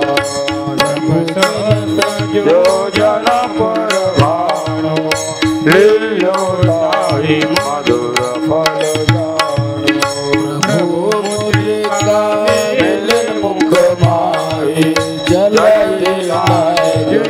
आचर जनाए दुर्गम काज जगत जय तुम्हारे रखवाले हो तन आज्ञा बिनु सब सुकल तुम्हारे रसना तुम रक्षक अपन तेज सुमारो आपे तीनों लोक देखावे भूत पिशाच निकट नहीं आवे महावीर जब नाम सुनावे नासे रोग से वीरा जपत निरंतर हनुमत वीरा संकट के हनुमान छुड़ावे मन क्रम वचन ज्ञान जो लगावे सब पर राम तपस्वी राजा दिन के काज सकल तुम साजा और मनोरथ जो कोई लगावे सोई अमित जीवन फल पावे चारों रोज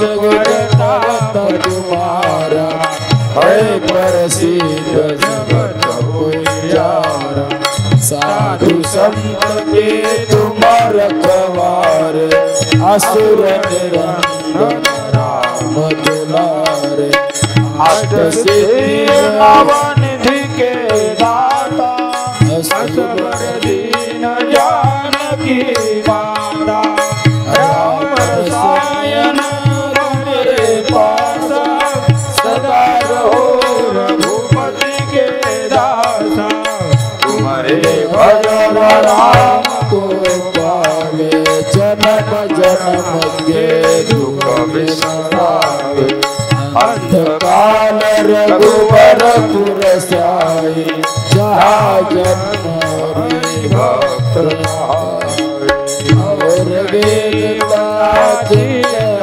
धरई हनुमत सर्व सुख संकट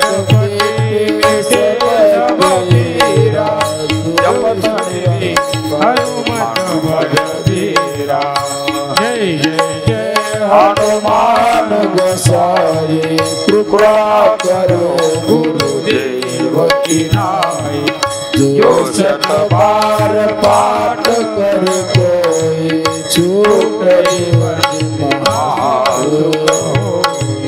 जो यह हनुमान चालीसा हो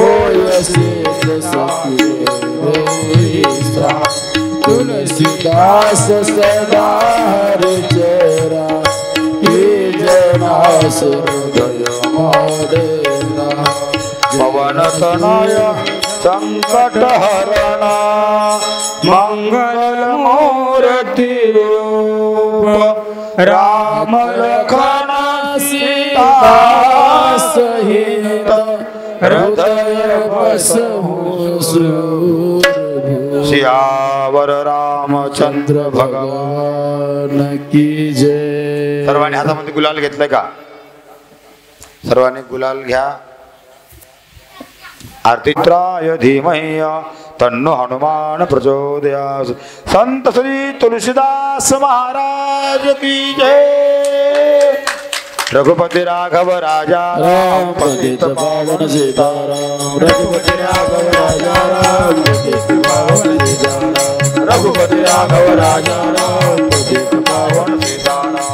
पतित पावन सीताराम पतित पावन सीताराम। पतित पावन सीताराम पतित पावन सीताराम। पतित पावन सीताराम पतित पावन सीताराम। पावन सीताराम पतित पावन सीताराम। रघुपति राघव राजा पतित पावन सीताराम। रघुपति राघव राजा राम पतित पावन सीताराम। रघुपति राघव राजा राम पतित पावन सीताराम। रघुपति राघव राजा राम पतित पावन सीताराम। शेवटची विनवणी शेवटची विनवणी शेवटची विनवणी शेवटची विनवणी शेवटची विनवणी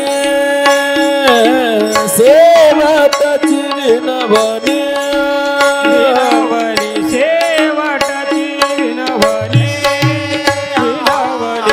शेवटची विनवणी परिसा संत परिसावी संत जन परिसावी विसरत न पडावा विसरत न पडावा संत जनी परिसावी संत जनी परिसावी विसरत न पडावा विसरण तू पडावा माझा देवा तू माझा देवा तू विसरत न पडावा विसरत न पडावा माझा देवा तू माझा देवा तू विसरण तो पडावा विसर तुला पडावा पुढे फार बोल काही अवघे पाये विदित अवघे पायी विदित विसरत न पडावा विसरत न पडावा अवघे पायी विदित अवघे पायी विदित विसरत न पडावा विसरतो न पडावा तुका म्हणे पडिले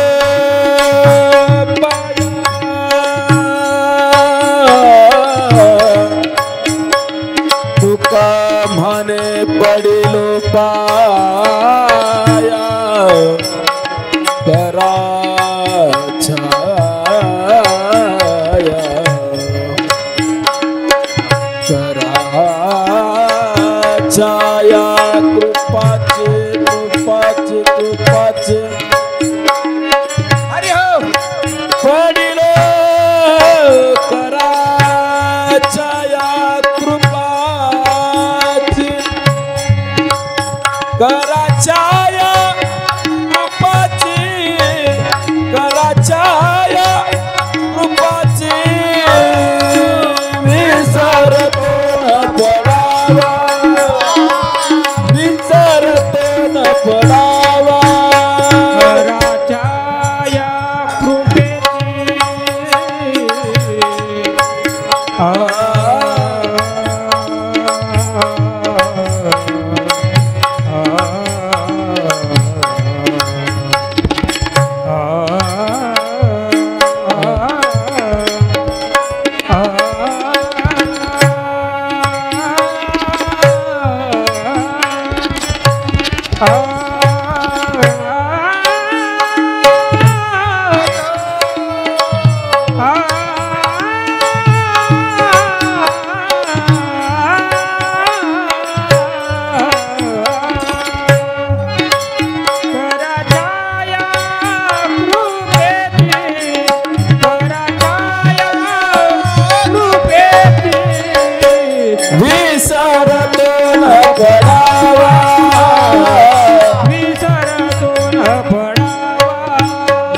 माझा देवा तुम्हासी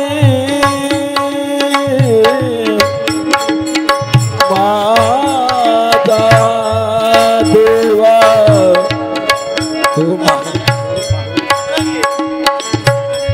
माझा देवा तुम्हासी तुम्हासी माझा देवा माझा देवा तुम्हासी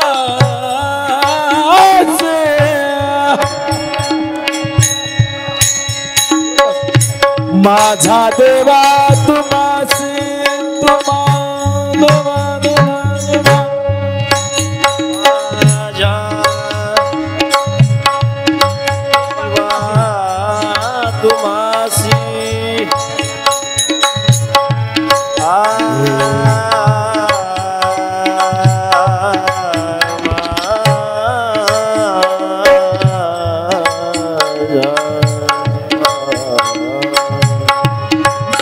माझ्या जीवासी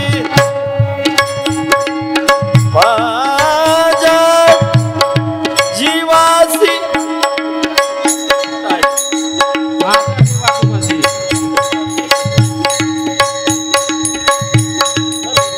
माझा देवा तुम्हासी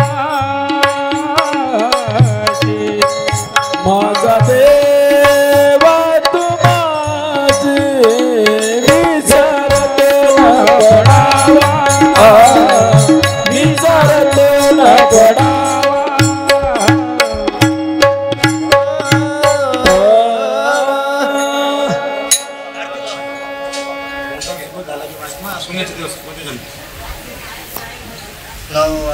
अजी संसार सुपळ झाला गे माय आज संसार सुपळ झाला गे माय अजी संसार सुपळ झाला गे माय आज संसार सुपळ झाला गे माय देखिले पाय विठोबाची देखिले पाय विठोबाची देखिले पाय विठोबाचे देखिले पाय विठोबाचे तो माझा भावा तो माझा भावा तू माझा भावा तो माझा भावा वेळा वेळा भावा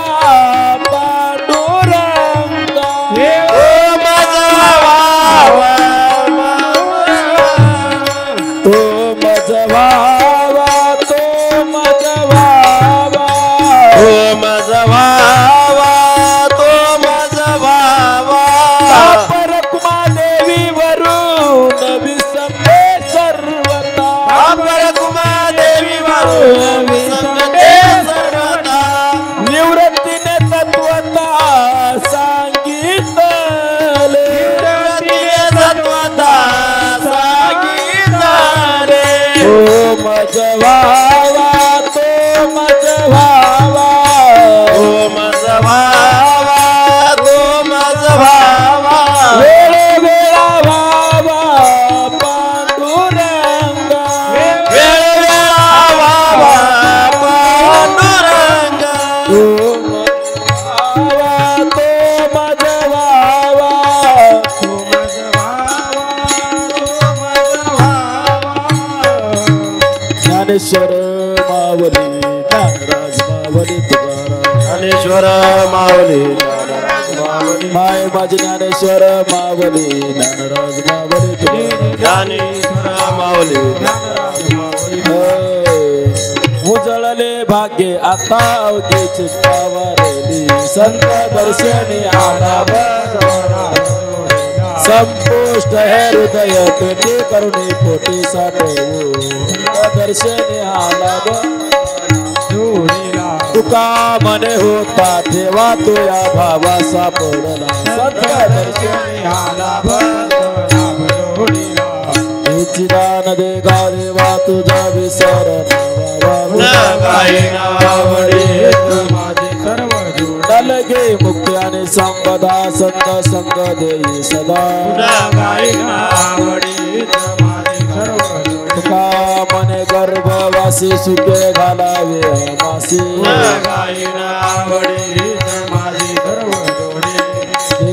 विठ्ठल जय हर विठ्ठल जय विठ्ठल जय हर विठ्ठल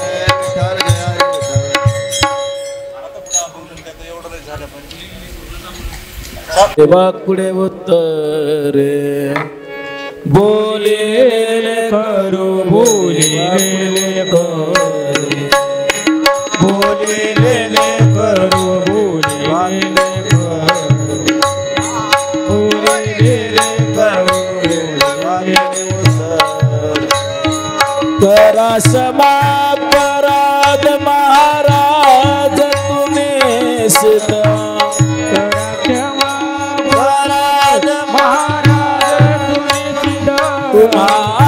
नाही विचारला अधिकार व्यापुला देवा नाही विचारला करा क्षमा अपराध महाराज तुम्ही सीध करा क्षमा अपराध महाराज तुम्ही सीध करा क्षमा अपराध महाराज तुम्ही सीध करा क्षमा अपराध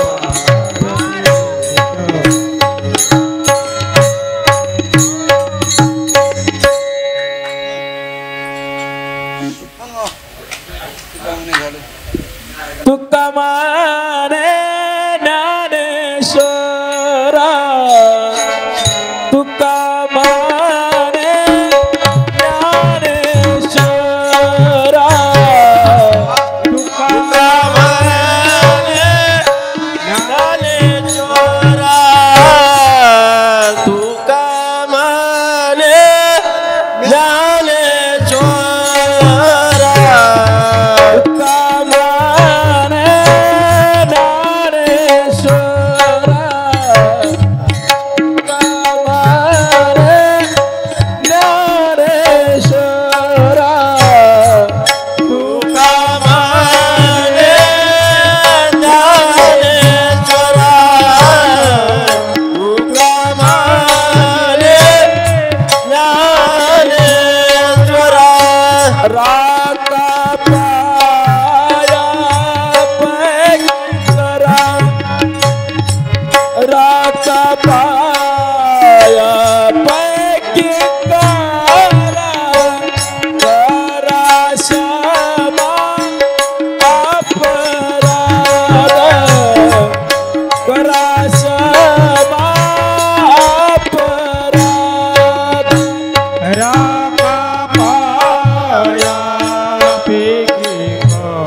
समाधान तुमचे देखील चरण आता उठायचे म्हणायचे नाही नारायण हरी सुरवाडे पण आमासा पडले तेने आता उठायचे म्हणायचे नाही नारायण तुका मने भोग गेला निवारेला आता उठायचे म्हणायचे नाही नारायण आज करोने आरती चक्र पाणी वाळती पहाव सकळा पुण्यवत तुम्ही गाण आज पूर्वाला नवस धन्य काळा दिवस तुका वाहे टाळे उभा सन्मुख जवळी आज पूर्वाला नवस धन्य काळा दिवस प्रेमास प्रेमारती गोविंदा देव वाळती धन्य धन्य लोचना नित्य करते अवलोकना बाळा पडाने वक्ताव वाळुता प्रेमानंद धन्य धन्य लोचना नित्य करते अवलोकना नामा मने केशव राजे ते तुन राहिलो पुष्ट धन्य धन्य लोचना नित्य करते अवलोकना जय गणेश जय गणेश जय गणेश देवा माता जागी पार्वती पिता महादेवा जय गणेश जय गणेश जय गणेश देवा माता जागी पार्वती पिता महादेवा एक दंड दयावंत चार भुजाधारी मस्तक सिंदूर सोहित मोषकी सवारी पान चढ़े फूल चढ़े और चढ़े मेवा लड्डूअन का भोग लगे संत करे सेवा जय गणेश जय गणेश जय गणेश देवा माता जागी पार्वती पिता महादेवा अंधन को आंख देत कोढ़िन को काया बांझन को पुत्र देत निर्धन को माया विघ्न विनाशक स्वामी सुख संपत्ति देवा सब काम सिद्ध कर जय गणेश देवा जय गणेश जय गणेश जय गणेश देवा माता जागी पार्वती पिता महादेवा पार्वती के पुत्र काओ शंकर सुत स्वामी गजानन गणनायक शंकर सुत स्वामी दीन लाज राखो शंभु पुत्र वारी सब काम विजय ये बलिहारी जय गणेश जय गणेश जय गणेश देवा माता जागी पार्वती पिता महादेवा पान चढ़े फूल चढ़े और चढ़े मेवा लड्डूअन का भोग लगे संत करे सेवा जय गणेश जय गणेश जय गणेश देवा माता जागी पार्वती पिता महादेवा आरती आरती श्री रामायण जी की कीर्ति कलित ललित सियपी की आरती श्री रामायण जी थोड़ी थोड़ी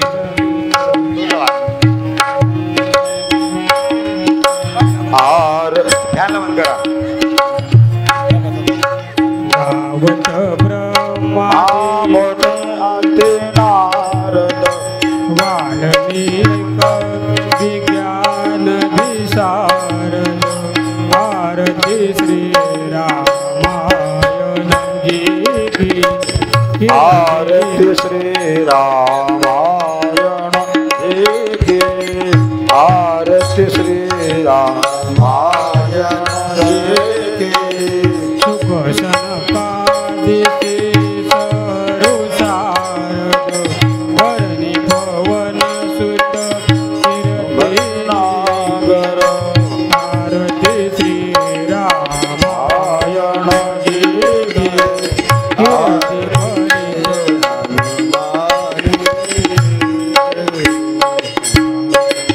मुनिजनरन बंधन को रस सारंस समंत सबहि आरती श्री रामायण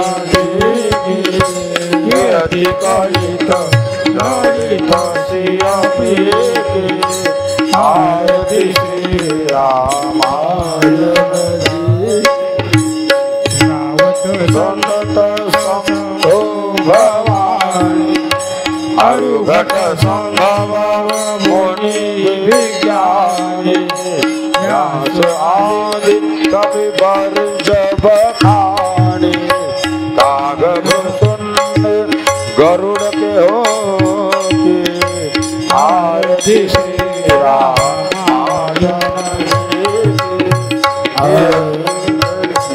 कलित सिया पीके कलिमल हराणी विषय रस पीके सुभग सिंगार मुक्ति जुगती दलन रोग भव मुरियाली तात मात सब विधि तुलसी की आरती श्री रामायण जी की कीरति कलित कलित सिया पीके आरती की जय हनुमान नाथी दुष्ट दलना रघुनाथ नाथे आरती की जय हनुमान नाथे जाके बल से गिरिवर भावे रोग दोष जाके निकट न जाके अंजनी पुत्र के प्रभु सदा सहाय आरती के हनुमान लादे दुष्ट दलन रघुनाथ राजे देवीरा रघुनाथ पठाए लंका जारी सिया सुधिराए लंका सिकोट समुद्र सिखाई जात पवन सुत पारण लाई आरती की हनुमान लागे दुष्ट दलन रघुनाथ लागे लक्ष्मण मूर्छित पड़े सकाए आणि संजीवन प्राण उभारे वैधि पताल तोरी जमकारे आई रावण के भुजा उखारे बाई भुजा असुर दल मारे दहिने भुजा संत जन तारे आरती के जय हनुमान लागे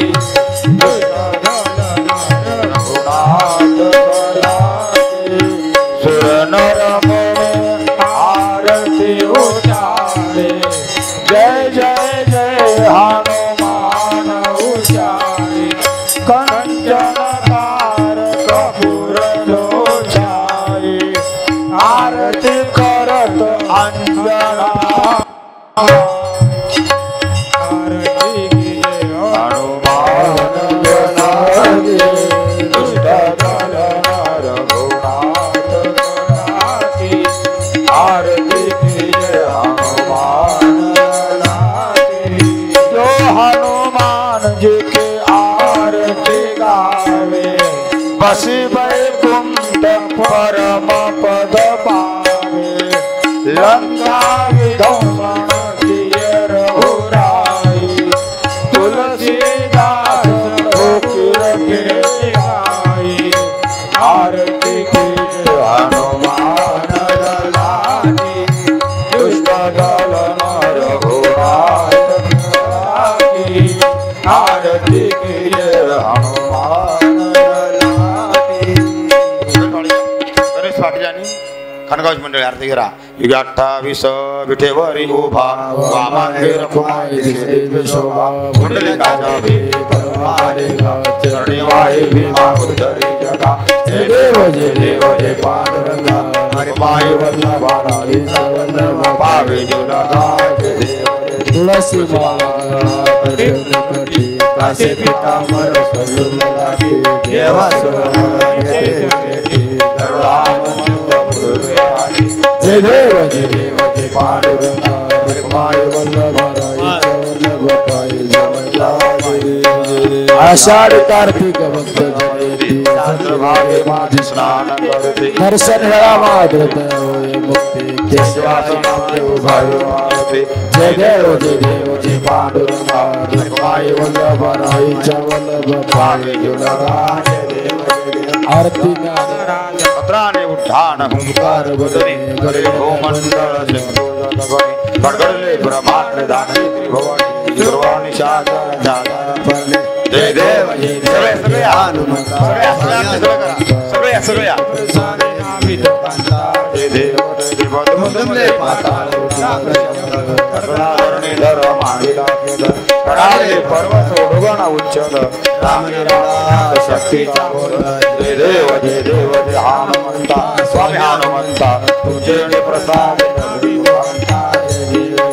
आरती ज्ञान राजा महादेवते ज्योती साधु संता माधवला माझा आरती ज्ञान राजा लोपल ज्ञान जगी कोणी अवतार पालना नाव ठेवले ज्ञानी आरती ज्ञान राजा महादेवते ज्योती साधु संता माधवला माझा आरती ज्ञान राजा प्रगट बोले विश्व माझे केले राम जनार्दने पायी मसक ठेवले आरती ज्ञान राजा महादेवल तेजा सती साधू संत माधवला माझा आरती ज्ञान राजा आरती तुकाराम स्वामी सद्गुरु रामा सच्चिदानंद मूर्ती पायी रामा आरती तुकारामा राग हे सागरात पाशान तारले कैसे तुको वाचे अभंग रखिले आरती तुकारामा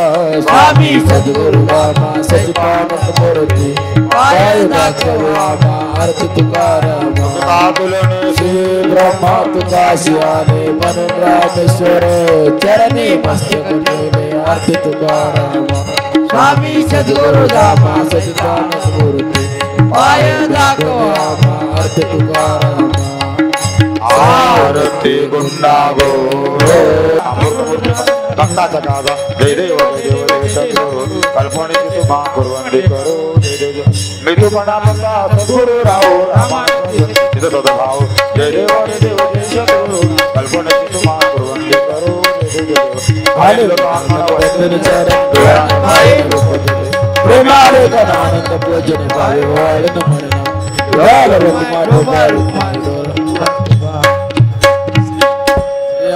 मधुसूदना पद्मनाभा नारायणा जगव्यापका जनार्दना आनंदगना विनाश सकल देवा कृपालवादी केशवा महानंदा महानुभवा सदाशिवा चक्रधरा विश्वांबरा चक्रधरा विशांबरा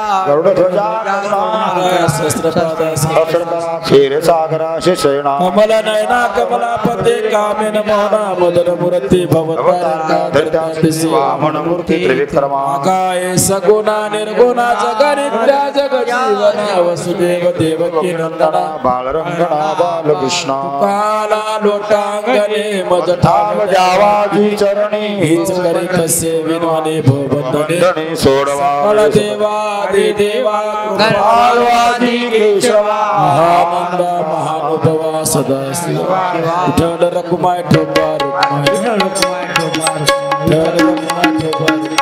हेच व्हावी माझ्या जन्मोजन्मी तुझा दास पंढरीचा वारकरी वारी चुकोन संत सगळे सर्व काळ अखंड प्रेमाचा कलोना पंढरीचा वारकरी वारी चुकोन चंद्रभागे स्नान तुका मागे हेची दान पंढरीचा वारकरी वारी चुकोन अकल्प व्हावे माझ्या सकळ अर्चदासा कल्पनेचे बाधा नय कोणी काळी ही संत मंडळी सुखी असो अंकाराचा वारा नारायणाचा माझ्या विष्णुदासा भाविकासी नामा मने तया असावे कल्याण ज्या मुखे निदान पांडुरंग मागणे ते एक तुझा पाय आहे शिसरे पाय पांडुरंगा या संताशी निर्वे ह्याची मध्ये तुझे काढ मागो देवा कामने आता उदार तोय मज पाय ठेवी संता ज्ञानदेव तुकाराम ज्ञानदेव तुकाराम ज्ञानदेव तुकाराम ज्ञानदेव तुकाराम ज्ञानदेव तुकाराम तुकाराम तुकाराम तुकाराम तुकाराम तुकाराम पुंडलिक ज्ञानदेव तुकाराम पंढरीनाथ भगवान की जय. माऊली ज्ञानेश्वर महाराज.